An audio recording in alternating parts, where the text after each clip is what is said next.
রবিবার 22শে জুন শ্রী শ্রী দেবীর অম্বুবাচী যাত্রা শুরু হয়েছে। পৌরাণিক মতে বিশ্বাস করা হয় রবিবার থেকেই মাতা বসুমতী ঋতুমতী হয়েছেন। নানান রকম পালন করতে হয় সেই উপলক্ষে। ঋতুমতী হওয়ার পর মেয়েরা যেমন সন্তান ধারণের ক্ষমতা ধারণ করে, সেই রকম শস্য শ্যামলায় পরিপূর্ণ হয়ে ওঠে এই আষাঢ় মাসে। মা ধরিত্রী ঋতুমতী হলে 3 দিন ধরে চলে এই নিয়ম।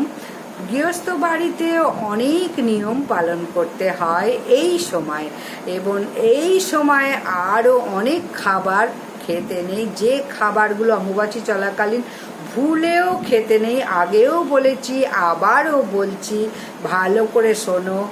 আর মাত্র একটা দিন বাকি আছে, তাই প্রত্যেকে যদি শোনো খুব ভালো হবে। সুখ শান্তি সমৃদ্ধিতে ভরে উঠবে ঘোর।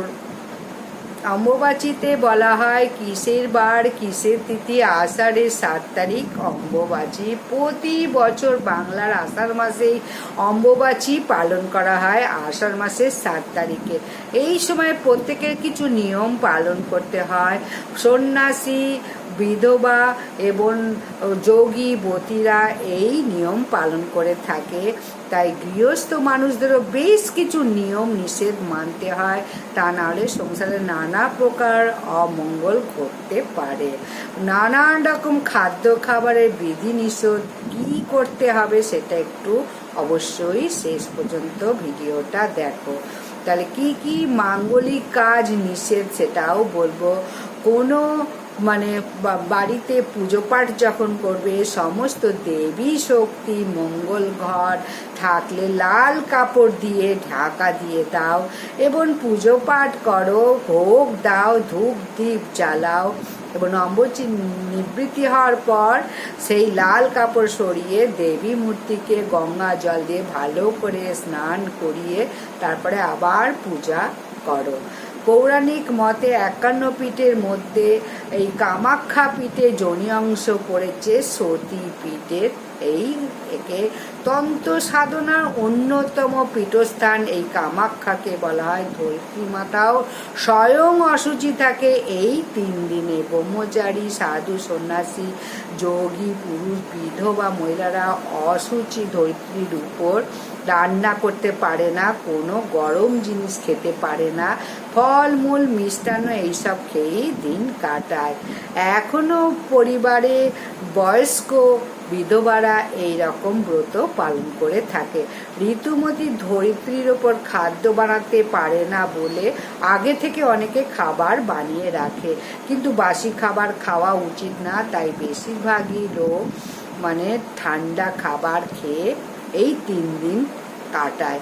এই 3 দিন শুধু তাদের মধ্যেই প্রযোজ্য যারা এই বিধবা, যোগী, সন্ন্যাসী, তাদের ক্ষেত্রে। কিন্তু সাধারণ মানুষ গরম খাবার খেতে পারবে, কিন্তু তাদের খাবারের কিছু বিধি নিষেধ আছে যেগুলো আমরা অনেকেই জানি না। এখন তাহলে বলবো অম্বুবাচী চলাকালীন কোন খাবারগুলো ভুলেও খাবে না এই প্রবৃত্তি নিবৃত্তির মাঝখানের সময়। এমন একটা খাবার যেটা একবার হলেও খেতে হবে।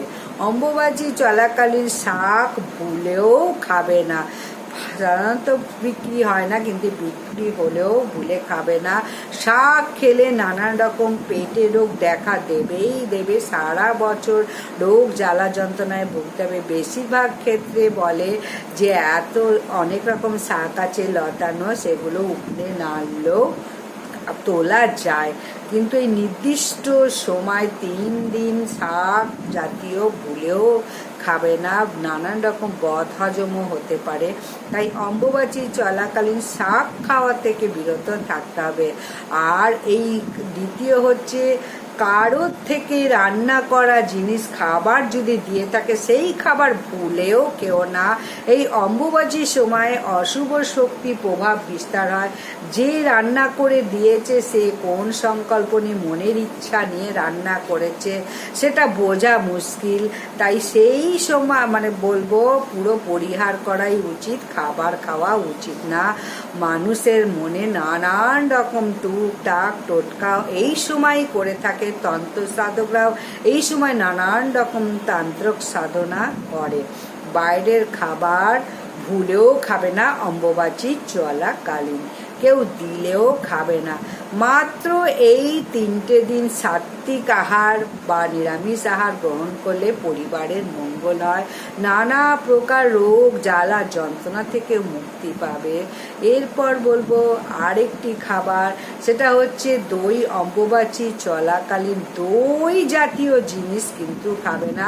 দই জীবনকে দুর্ভাগ্য নিয়ে আসে, শুক্র গ্রহের প্রভাব খারাপ হয়ে যায়। এর থেকে জীবনে সুখ সৌভাগ্য শান্তি বিলাসিতা সমস্ত জীবন থেকে চলে যায়। কঠোর পরিশ্রমের শিকার হতে হবে, তাই ভুলেও দই কিন্তু কেউ না। আর কোনো নেশা জাতীয় খাবারও খাবে না। চা খাবি, কফি যদিও খাও, অ্যালকোহল জাতীয় খাবার ভুলেও খাবে না এই সময়। পানকেও পরিহার করা উচিত, তামাক পান এগুলো খাওয়া উচিত নয়। টক উচ্ছে করলা নিম পাতা বামনি শাক এগুলো ভুলেও খাবে না। টক জাতীয় জিনিসও খাবে না, তিক্ততা নিয়ে আসবে তাহলে জীবনে। এই যে টক বা নিম পাতা খেলে কোনো শুভ দিনে খেলে মানুষের জীবনে তিক্ততা নিয়ে আসে, তাই কখনো তেতো জিনিসও খাবে না।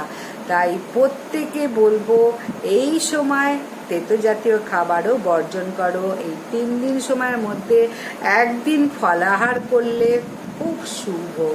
আর এই সময় ব্রাহ্মণদের ফল দান করো। 5টা ব্রাহ্মণকে অন্তত 5 রকমের ফল দিয়ে দাও, তাহলে খুব শুভ হবে, মঙ্গল হবে, গৃহের কল্যাণ হবে।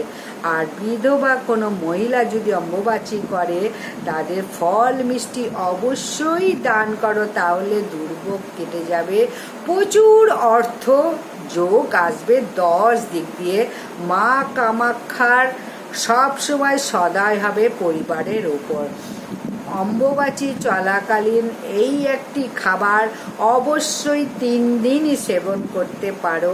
সারা বছর সুস্থ এবং সুন্দর থাকার জন্য আম দুধ খাওয়া অত্যন্ত জরুরি। সর্পভয় থেকে মুক্তিও পাওয়া যায় এই আম দুধ খেলে। আর ঠাকুরের আরও যেসব দেবতা রয়েছে সিংহাসনে তাদেরও আম দুধ ভোগ নিবেদন করো এবং বাড়ির প্রত্যেকে সেই আম দুধ অবশ্যই গ্রহণ করো। অম্বুবাচী চলাকালীন কিন্তু ভুলেও মাটি কর্ষণ বৃক্ষরোপণ এবং কোনো শুভ কাজ মাঙ্গলিক কাজ কখনো করা যায় না। ভুলেও করো না, তাহলে মঙ্গলের জায়গায় অমঙ্গল হবে। তুলসী গাছে জল দিতে কি পারবে? অবশ্যই তুলসী গাছে জল দেবে। তুলসী গাছে গোড়ায় একটু মাটি উঁচু করে দিলে বেশি ভালো হয়। এই সময় স্বামী স্ত্রী একসঙ্গে যদি একদিন উপবাস করো তাহলে খুব শুভ হবে। আর অম্বুবাচী শেষ হবার পর নিবৃত্তিতে বাড়ির সামনের দরজায় একটি লাল সুতো বেঁধে দাও, কামাখ্যার আশীর্বাদ পাবে। এই লাল সুতোটা যদি বেঁধে দাও তাহলে ঠাকুর ঘরে যখন পুজো দেবে তখন অবশ্যই মায়ের পটকে বা দেবীকে ছোবে না, এটাই নিষেধ। কামাখ্যা মন্দিরে লক্ষ লক্ষ ভক্তের আবির্ভাব ঘটে, তন্ত্র আচার অনুষ্ঠান ওখানে হয়, মেলা বসলেও কিন্তু কামাখ্যা মন্দির 3 দিন বন্ধ হয়ে থাকে। নাট মন্দির চন্দনে রামগান হয়ে থাকে।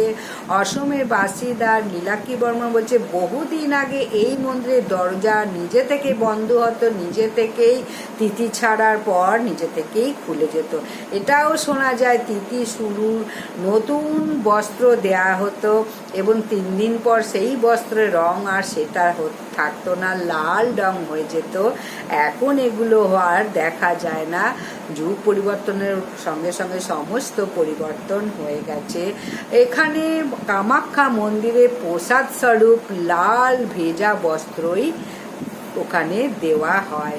ওইটা বাড়িতে নিয়ে আসলে খুব শুভ। ওই বস্ত্র মাদুলির ভিতর ভরে পরতে পারো, কোমরে, গলায় বা হাতে পরতে পারো মাদুলির সহযোগে। এই লাল বস্ত্র বাড়িতে নিয়ে এসো এবং লাল বস্ত্র, লাল সুতো ওই অম্বুবাচী নিবৃত্তির পর অবশ্যই দরজার সামনে বেঁধে দাও। দেখবে গৃহের খুব মঙ্গল হবে, সৌভাগ্য বৃদ্ধি হবে, 10 দিক দিয়ে শুভ খবর আসবে, অর্থ আসবে 10 দিক দিয়ে। তাহলে আমি অম্বুবাচীর সমস্ত কথা বললাম। কোন জিনিসটা বেঁধে দিলে নিবৃত্তির পর তোমার গিয়ে সুখ শান্তি সৌভাগ্যে ভরে উঠবে, 10 দিক দিয়ে শুভ খবর আসবে, সেটা বলে দিলাম। লাল সুতো অবশ্যই নিবৃত্তির পর সদর দরজার সামনে বেঁধে দাও। আজকের মতো বিদায়। আশা করছি প্রত্যেকের ভালো লেগেছে। ভালো লেগে থাকলে লাইক, কমেন্ট, শেয়ার করে দাও। নমস্কার।